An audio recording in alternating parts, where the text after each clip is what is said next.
নমস্কার বন্ধুরা, multipurpose work চ্যানেলের পক্ষ থেকে সবাইকে অনেক অনেক ধন্যবাদ। তো আজকে নিজের বাগানে গেলাম একটু পুঁই মেটুরি তুলতে। অনেকদিন থেকেই ভাবছিলাম যে একটু পুঁই মেটুরি তুলে নিয়ে আসি, তো সময় হয়ে উঠছিল না। তো আজকেই গেলাম। দেখো কি সুন্দর মাচাতে হয়েছে, আমি মাচার তলায় পুরো ঢুকে পড়েছি। এই দেখো, হাতে দিয়ে ছিটছি, হাত দিয়ে একটা শশাও তুলেছিলাম। দেখো কি সুন্দর সুন্দর হয়েছে, অনেক রয়েছে, একদিনও ছেঁড়া হয়নি বুঝলেন। তো আজকে ভাবলাম ছিঁড়েই নিই, তো একটা অন্যরকম রান্না করি।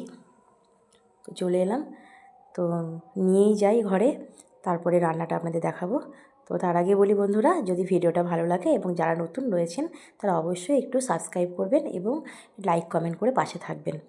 তো এই দেখুন, এরপর একটু মূলো নিয়ে নিলাম, এটা গাছেরই হয়েছে। তো মূলোটা নিয়ে নিলাম, ঘরের সবজি কার না ভালো লাগে বলুন। একটু মূলোও তুলে নিয়েছি।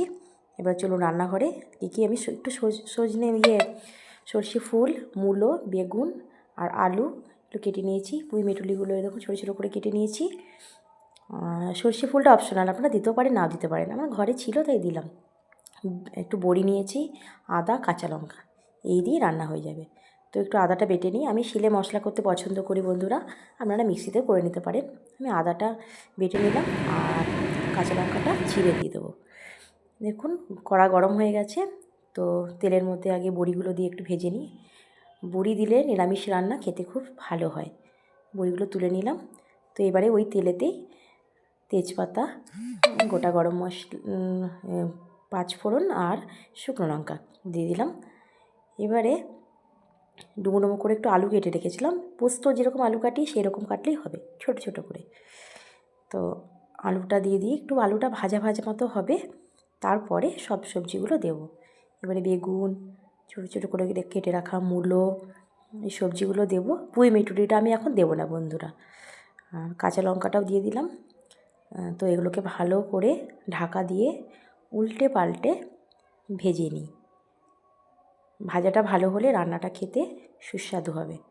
তো এইভাবেই নাড়াচাড়া করে ভাজতে থাকি এবং স্বাদ মতো একটু নুন দিয়ে দিলাম। আপনারা আপনাদের স্বাদ মতো নুন দেবেন। আমার যেটুকু প্রয়োজন মনে হলো এইটুকু সবজির জন্য, তো সেইটুকুই নুন দিলাম। তো এইবারে নুন দেওয়া হয়ে গেছে, একটু ঢাকা দিয়ে দিলাম। ঢাকা তুলে একটু হলুদ দিয়ে দিলাম। হলুদটা আগে দিলাম না, আগে দিলে সবজিগুলো কড়াইয়ের সাথে লেগে যেত। তো হলুদ, আদা বাটা এগুলো দিয়ে আরেকটু উল্টে পাল্টে সুন্দর করে নেড়ে নিতে হবে। এরপরে একটু জিরে গুঁড়ো দিয়ে দিলাম এবং পুঁই মেটুরিটা আমি সামান্য একটু ভাপিয়ে নিয়েছিলাম। তো ভাপিয়ে নিলে এটা ভালো সাথে সবজির সাথে মিক্স হবে, সেই জন্যই ভাপিয়েছিলাম। আপনারা কাঁচাও দিতে পারেন।